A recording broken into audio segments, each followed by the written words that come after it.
నమస్కారం స్వరాజ్ న్యూస్ కి స్వాగతం. హెడ్లైన్స్ చూద్దాం.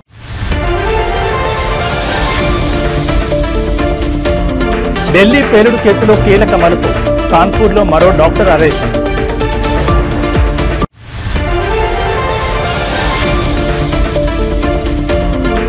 హైదరాబాద్లోని ముస్లింలు నా వల్ల కోటీశ్వరులయ్యారు, సీఎం చంద్రబాబు ఆసక్తికర వ్యాఖ్యలు.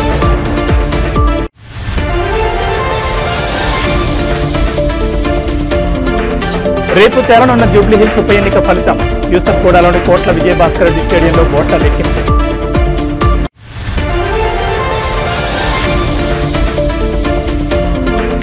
అమెరికాలో ముగిసిన సుదీర్ఘ షట్డౌన్, తాత్కాలిక నిధుల బిల్లుపై సంతకం చేసిన ట్రంప్.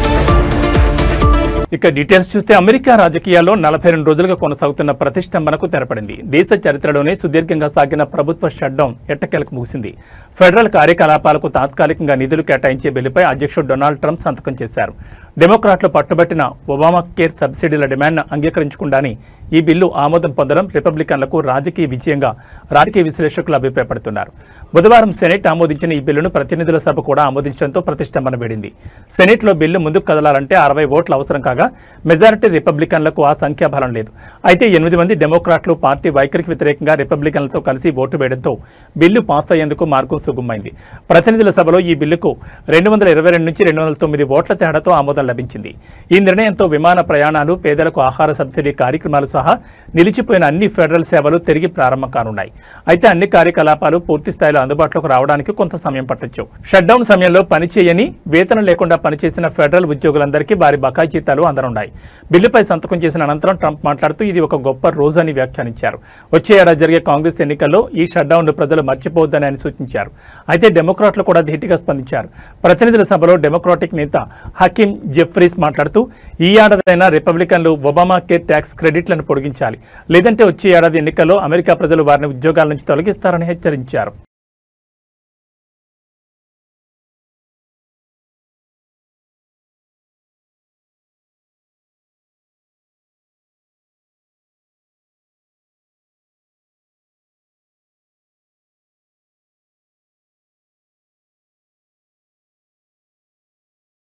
దేశ రాజధాని ఢిల్లీలోని ఎర్రకోట వద్ద జరిగిన కారు బాంబు పేలుడు కేసు విచారణలో కీలక పురోగతి చోటు చేసుకుంది. Uttar Pradesh anti terrorism squad, Delhi police special cell, Jammu Kashmir పోలీసులు సంయుక్తంగా నిర్వహించిన ఆపరేషన్లో కాన్పూర్లోని కార్డియాలజీ ఇన్స్టిట్యూట్ నుంచి డాక్టర్ మహమ్మద్ ఆరిఫ్ను అదుపులోకి తీసుకున్నారు. ఈ కేసులో గత వారం అరెస్టైన లక్నోకు చెందిన మహిళా డాక్టర్ షాహీన్తో ఆరిఫ్ నిరంతరం టచ్లో ఉన్నట్లు దర్యాప్తు సంస్థలు గుర్తించాయి. విచారణ వర్గాల సమాచారం ప్రకారం డాక్టర్ షాహీన్ ఫోన్ రికార్డులను పరిశీలించినప్పుడు ఆరిఫ్ పేరు వెలుగులోకి వచ్చింది. జమ్మూ కాశ్మీర్లోని అనంతనాగ్కు చెందిన ఆరిఫ్ నీట్ SS 2024 బ్యాచ్ విద్యార్థి. ఫరీదాబాద్లోని అల్ ఫలా యూనివర్సిటీలో అతను విద్యను అభ్యసించినట్టు తెలుస్తోంది. గత వారం అరెస్టైన డాక్టర్ షాహీన్ షాహిద్ ఎర్రకోట పేలుడు, ఫరీదాబాద్ టెర్రర్ మాడ్యూల్కు మధ్య కీలక వ్యక్తిగా, ప్రధాన అనుసంధానకర్తగా ఉన్నట్లు ఏజెన్సీలు అనుమానిస్తున్నాయి. జైషే మహమ్మద్, అన్సార్ గజ్వత్ ఉల్ హింద్ అనే 2 ఉగ్రవాద సంస్థలతో సంబంధం ఉన్న ఫరీదాబాద్ మాడ్యూల్ను జమ్మూ కాశ్మీర్ పోలీసులు ఛేదించిన విషయం తెలిసిందే. ఈ క్రమంలోనే ఫరీదాబాద్లోని దౌజ్ గ్రామంలో అద్దెకు తీసుకున్న ప్రాంగణంలో భారీగా పేలుడు పదార్థాలు స్వాధీనం చేసుకుని డాక్టర్ ముజ్మిల్ అహ్మద్ గనాయ్ను అధికారులు అరెస్ట్ చేశారు. మరోవైపు కాశ్మీర్కు చెందిన మరో డాక్టర్ నిసార్ ఉల్ హసన్ పేలుడు జరిగిన రోజు నుంచి కనిపించకుండా పోయాడు. ఉగ్రవాద సంస్థలతో సంబంధాలున్నాయనే ఆరోపణలతో జమ్మూ కాశ్మీర్ ప్రభుత్వం అతన్ని ఉద్యోగం నుంచి తొలగించగా ఆ తర్వాత అల్ ఫలా యూనివర్సిటీ అతన్ని నియమించుకుంది.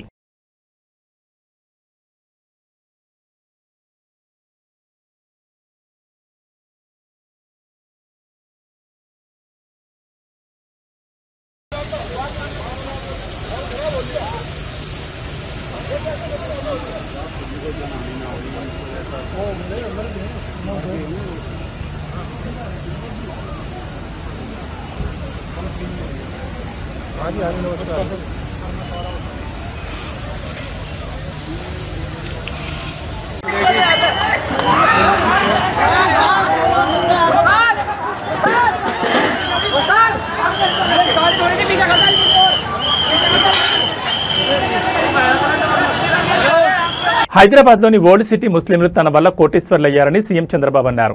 ఇవాళ ఆయన విశాఖలో మీడియాతో మాట్లాడుతూ తాను ఉమ్మడి ఆంధ్రప్రదేశ్లో సీఎంగా ఉన్ననాడు హైదరాబాద్ అభివృద్ధికి ప్రథమ ప్రాధాన్యం ఇచ్చామన్నారు. సమస్యాత్మక ప్రాంతమైన ఓల్డ్ సిటీ పక్కనే దూరదృష్టితో ఎయిర్పోర్ట్ను ఏర్పాటు చేశామని తెలిపారు. సిటీ చుట్టూ ఔటర్ రింగ్ రోడ్ వేస్తే ఓల్డ్ పరిధిలోని ముస్లింలంతా కోటీశ్వరులు, లక్షాధికారులు అయ్యారని గుర్తు చేశారు. హైదరాబాద్ పర్యటనకు విదేశీ ప్రముఖులు ఎవరు వచ్చినా ఓల్డ్ సిటీకి వెళ్లి షాపింగ్ చేసే విధంగా పెరల్స్ ప్రమోట్ చేసింది తానేనని అన్నారు. హైదరాబాద్ బిర్యానీని కూడా ప్రపంచవ్యాప్తంగా ప్రమోట్ చేసిన చరిత్ర తమదని పేర్కొన్నారు.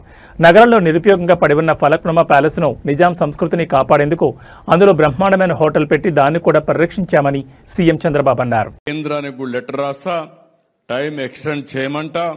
నేను ఒకటే ఆ రోజు కూడా హామీ ఇచ్చా, ఈ వర్క్ బోర్డు చట్టంలో సవరణలు తీసుకొచ్చినా ఇక్కడ మాత్రం మైనారిటీ సోదరులనే పెట్టి మీ ఆస్తులు కాపాడే బాధ్యత నాదని ఆ రోజు చెప్పా, ఈ రోజు చెప్తున్నా, ఇది కాపాడుతాను. నేను ఆ రోజు హైదరాబాద్ ని అన్ని విధాలా అభివృద్ధి చేశాను.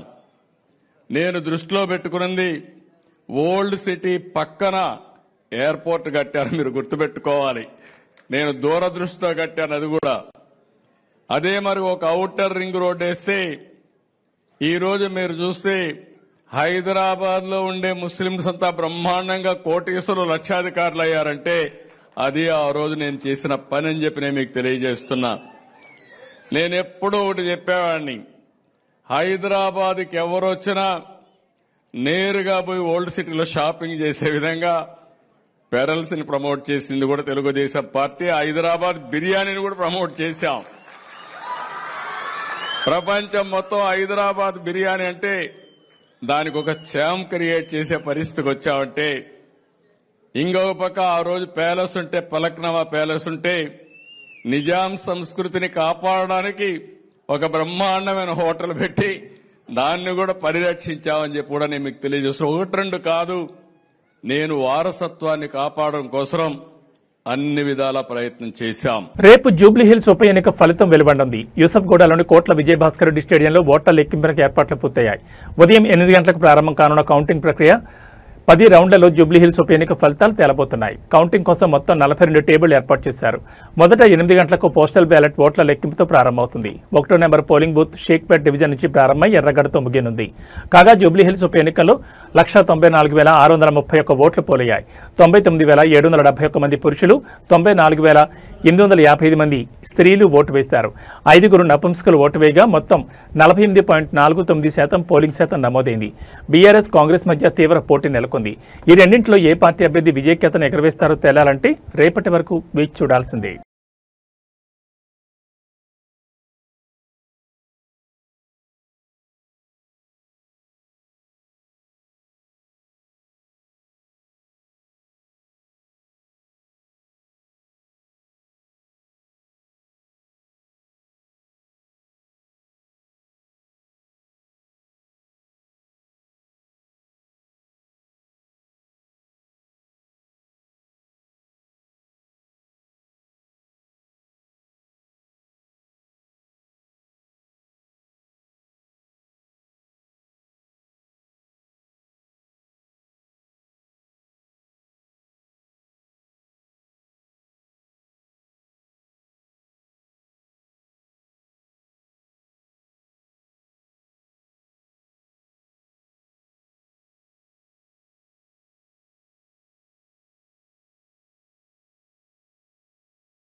ఇప్పటికీ ఏపీలో చలి తీవ్రతతో ప్రజలు ఇబ్బంది పడుతుండగా వాతావరణ శాఖ మరో కీలక అప్డేట్ ఇచ్చింది. బంగాళాఖాతంలో ఏర్పడిన అల్పపీడనం కారణంగా ఆంధ్రప్రదేశ్లో 2 రోజుల పాటు భారీ వర్షాలు కురుస్తాయని ప్రకటించింది.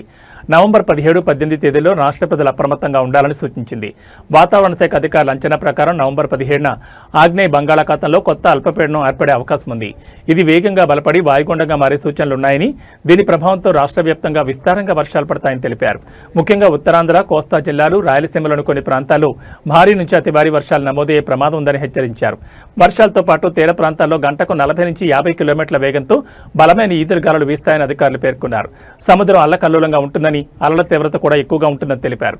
ఈ నేపథ్యంలో మత్స్యకారులు సముద్రంలో వేటకు వెళ్లొద్దని స్పష్టమైన ఆదేశాలు జారీ చేశారు.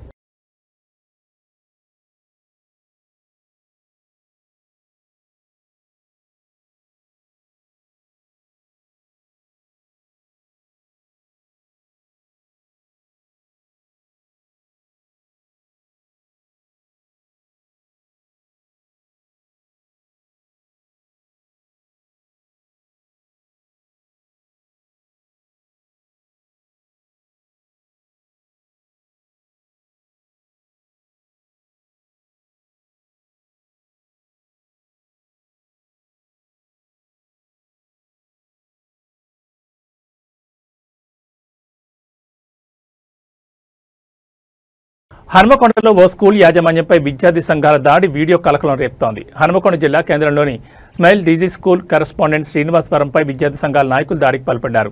ఈ ఘటనకు సంబంధించిన సీసీటీవీ ఫుటేజ్ బయటకు రావడంతో వీడియో సోషల్ మీడియాలో వైరల్గా మారింది.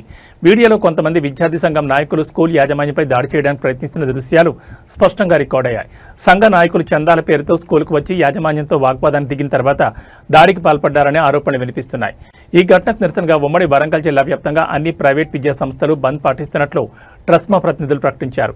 వారు స్కూల్ యాజమాన్యంపై జరిగే ఇలాంటి దాడులను కఠినంగా ఖండిస్తూ ప్రభుత్వాన్ని తక్షణ చర్యలు తీసుకోవాలని డిమాండ్ చేశారు.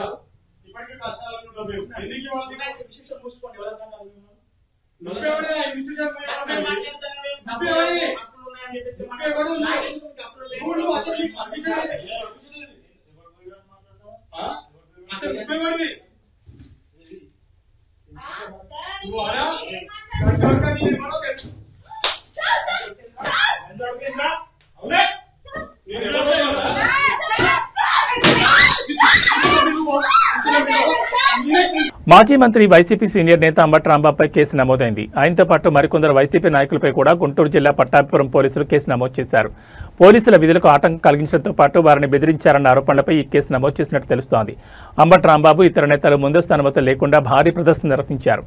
ఈ కారణంగా ట్రాఫిక్ కు తీవ్ర అంతరాయం కలగడంతో పాటు ప్రజలకు అసౌకర్యం కలిగిందనే ఆరోపణలున్నాయి.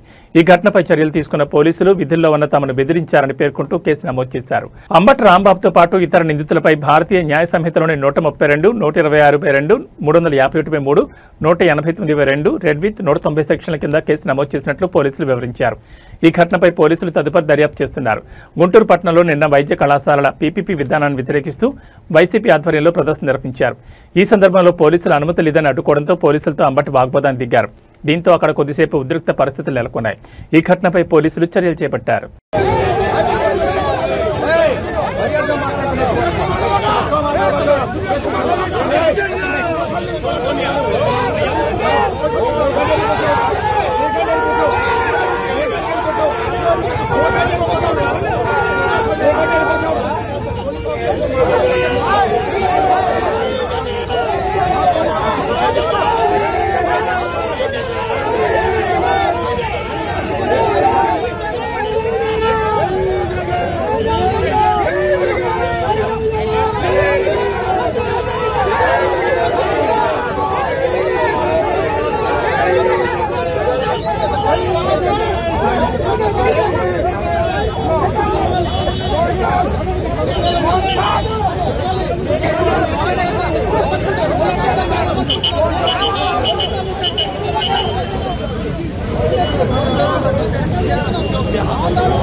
రంగారెడ్డి జిల్లా రాజేంద్రనగర్లో మంగళవారం అర్ధరాత్రి గుజరాత్ ఏటీఎస్ పోలీసులు సోదాలు కలకలం సృష్టించాయి.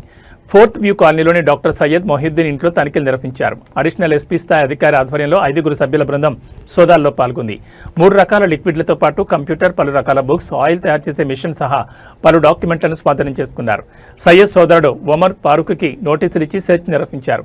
అనంతరం సామగ్రిని సీజ్ చేశారు.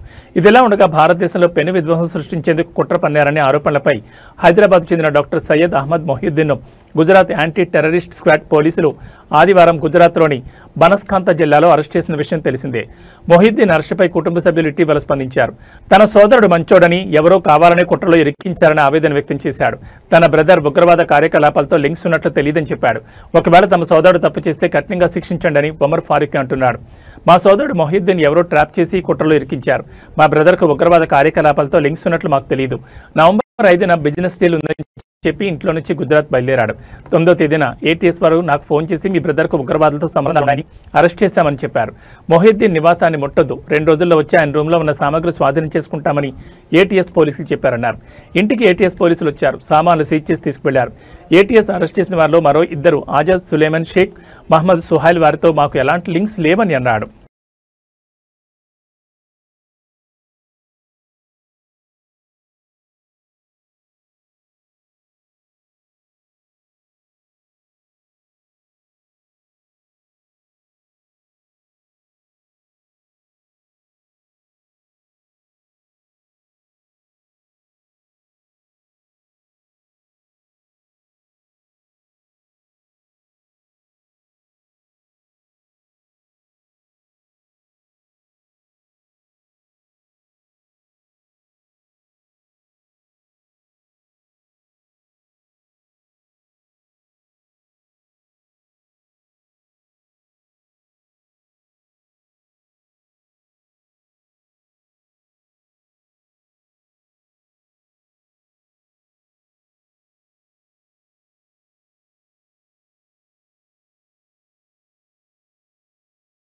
చిత్తూరు జిల్లాలోని కుప్పం నియోజకవర్గంలో దారుణ ఘటన చోటు చేసుకుంది. కుర్మానిపల్లి గ్రామానికి చెందిన రైతు కిట్టప్పను ఏనుగులు దాడి చేసి చంపేశాయి. స్థానికులు తెలిపిన వివరాల ప్రకారం కిట్టప్ప తన రాగి పంటకు కాపలా కాయడానికి రాత్రి పొలానికి వెళ్లారు. గురువారం తెల్లవారుజామున అడవిలో నుంచి బయటకు వచ్చిన ఏనుగులు పొలంలో ప్రవేశించి పంటను నాశనం చేయడం ప్రారంభించాయి. వాటిని తరిమి వేయాలనుకున్న కిట్టప్ప ఏనుగులు దాడి చేసి తీవ్రంగా గాయపరిచాయి. పొలం వద్ద రైతు ఉంటున్న గుడిసెను ఏనుగులు పూర్తిగా ధ్వంసం చేశాయి. స్థానికులు ఘటనాస్థలకు చేరుకునేసరికి కిట్టప్ప అక్కడికక్కడ మృతి చెందినట్టు తెలిసింది. ఈ సమాచారం అందుకున్న కుప్పం అటవీశాఖ అధికారి జయశంకర్ సిబ్బంది సంఘటనా స్థలాన్ని పరిశీలించారు. ఈ ఘటనతో గ్రామంలో విషాద ఛాయలు నెలకొన్నాయి. ఏనుగుల సంచారం కారణంగా భయాందోళనకు గురవుతున్న పరిసర గ్రామాల ప్రజలు రక్షణ చర్యలు తీసుకోవాలని అధికారులను కోరుతున్నారు. కుప్పం నియోజకవర్గానికి చెందిన ఈ ఘటనపై అధికారులు దర్యాప్తును ప్రారంభించారు. అడవి జంతువుల నుంచి పంటలు, ప్రజలను కాపాడేందుకు అటవీ శాఖ తక్షణ చర్యలు చేపట్టాలని గ్రామస్తులు డిమాండ్ చేస్తున్నారు.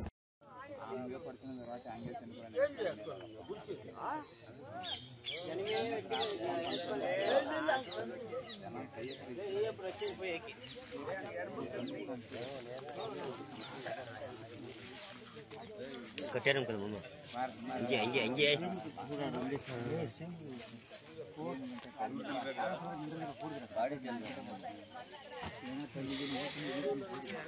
ఏయ్ ఎరం కదిలే దుండు ముట్టే దుండు ఏయ్ రా రా రా ఏయ్ ఏయ్ ఏయ్ ఏయ్ అయ్యో తాత ఏయ్ ముట్టది అట్లా ఉండాలి ఈ ఆడు బిడి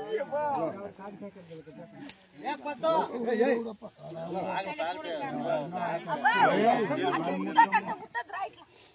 తెలంగాణ రాష్ట్రంలో చలి తీవ్రత బాగా పెరిగింది. కొన్ని రోజులుగా కనిష్ట ఉష్ణోగ్రతలు ఒక్కసారిగా పడిపోవడంతో తెలంగాణ గజగజ వణుకుతోంది.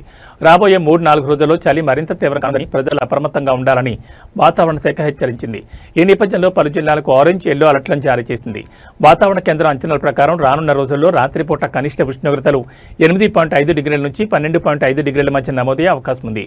ముఖ్యంగా మంచిర్యాల, జయశంకర్ భూపాలపల్లి, ఆదిలాబాద్, ఆసిఫాబాద్ జిల్లాలకు ఆరెంజ్ అలర్ట్ ప్రకటించింది.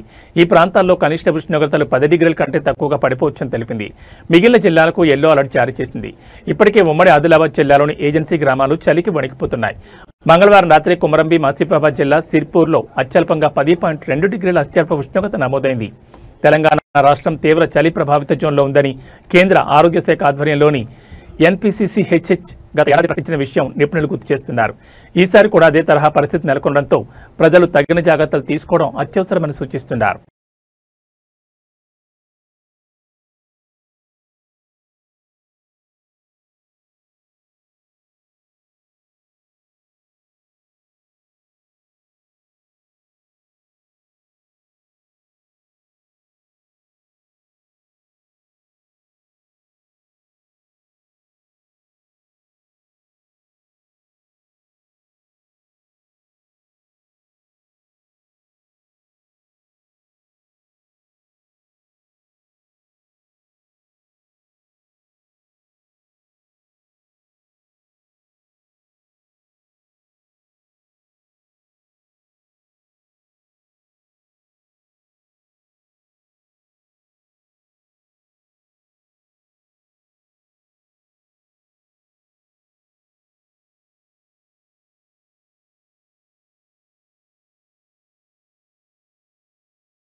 ఏబీ బులెటిన్ విశేషాలు. నమస్కారం.